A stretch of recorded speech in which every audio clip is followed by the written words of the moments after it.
Bonjour. Bonjour, je m'appelle Amy. Je m'appelle Lina. Je m'appelle Lucas.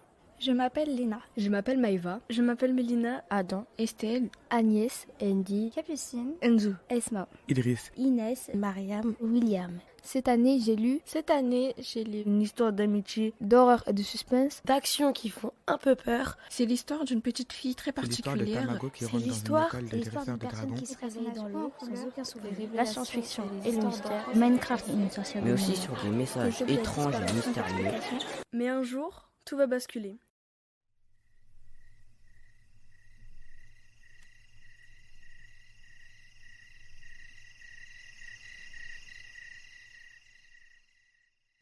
Je m'appelle Lina. J'aime le sport, voyager, manger. Cette année, j'ai lu À port fermé de Amélie Antoine. C'est l'histoire d'un jeune garçon qui s'appelle Gaspard, qui arrive dans son nouveau collège. Un jour, Gaspard désobéit au vieil homme qui balayait la cour.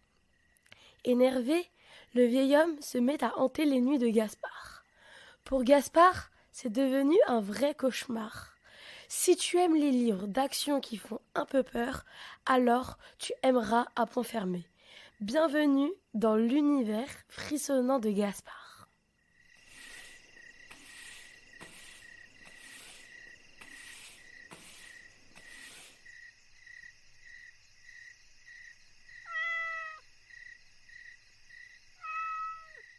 Je m'appelle Enzo. J'aime le badminton, les jeux vidéo, les jeux de société. Cette année, j'ai lu Les chats de Marie-Hélène Delval. C'est l'histoire de deux amis qui s'appellent Sébasto et Ida. Un jour, Sébasto aperçoit un chat noir aux yeux d'argent. Le lendemain matin, Sébasto et Ida trouvent un pigeon égorgé. Et lorsque Sébasto court, apeuré vers la maison, il voit deux chats. Ils vont ensuite trouver une poule égorgée. Qui va être le prochain sur la liste? Combien de chats vont apparaître? Tu dois lire ce roman qui est une histoire d'amitié, plein d'aventures, et oui, ils sont confrontés à des chats.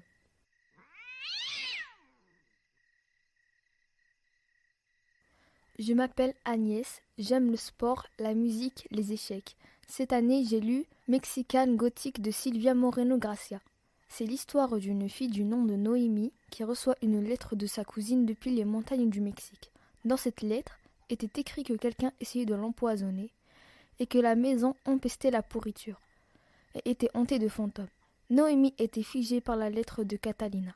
Catalina, sa cousine, avait toujours été une mélodramatique depuis la mort de ses parents. Mais cette fois-ci, elle semblait sérieuse.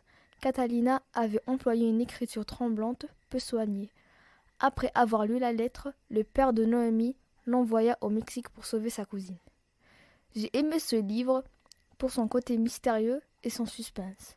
Si tu aimes l'histoire d'aventure, d'horreur et de suspense, tu aimeras sûrement le livre de Mexican Gothic qui est encore plus mystérieux que ton avenir.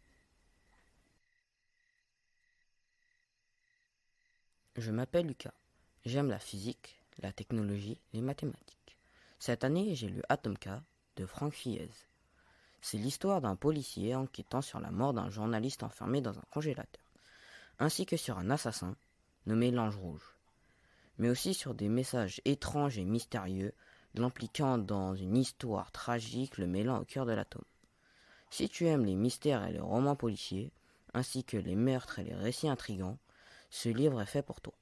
Moi, personnellement, j'ai bien aimé le livre, surtout l'intrigue et les mystères, mais moins les événements répétitifs du livre, bien que très peu présents.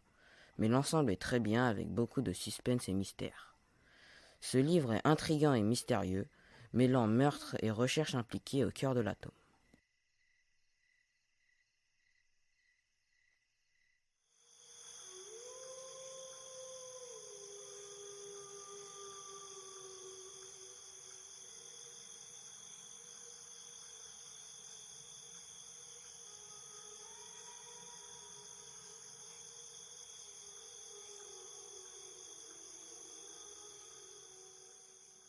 Je m'appelle Lina. J'aime voyager avec de la famille ou des amis, la musique anglaise et les groupes populaires, les défis.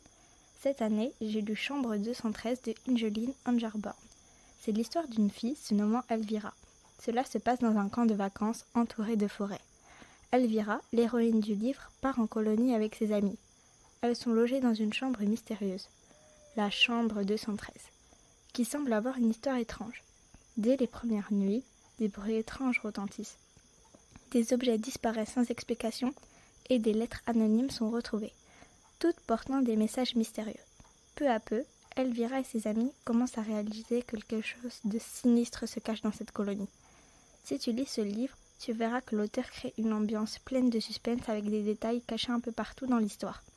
Tu auras toujours envie de lire la suite sans savoir ce qui va arriver. C'est aussi une belle histoire d'amitié. Franchement, je te propose de le lire et de le recommander à tes amis et à tes proches.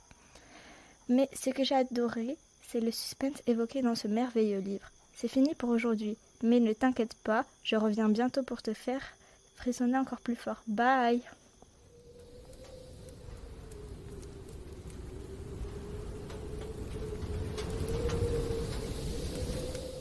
Je m'appelle Mélina, j'aime l'horreur, l'action, l'argent. Cette année, j'ai lu Carrie de Stephen King, l'histoire d'une fille de 17 ans qui a une mère très stricte et religieuse et subit beaucoup de moqueries et même pire. Mais un jour, tout va basculer. Alors si tu aimes l'action, le suspense et la tristesse, je te le conseille. Merci, à bientôt et bonne lecture.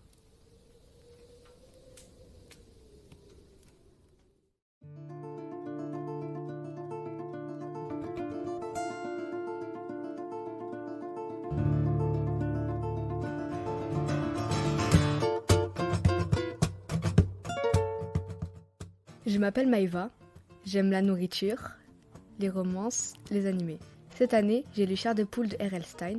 C'est l'histoire d'un petit garçon se plaignant d'avoir une chambre trop petite quand il demande à sa mère d'avoir la chambre d'amis. Sauf que sa mère refuse. Mais le soir, il désobéit à sa mère, ce qui était une très mauvaise idée. Car le lendemain, il se rend compte que son grand frère et sa grande sœur ont rajeuni et que lui a vieilli. Il a changé d'univers. Il essaiera de retourner dans son monde quoi qu'il arrive. Va-t-il réussir à retourner dans son monde? Va-t-il au final avoir sa chambre à lui? J'ai bien aimé ce livre parce qu'il était captivant et mystérieux, mais un peu répétitif. Je te le conseille fortement si tu aimes les livres te faisant frissonner. Tu vas aimer Chair de poule. N'oublie jamais d'écouter tes parents. Hasta luego.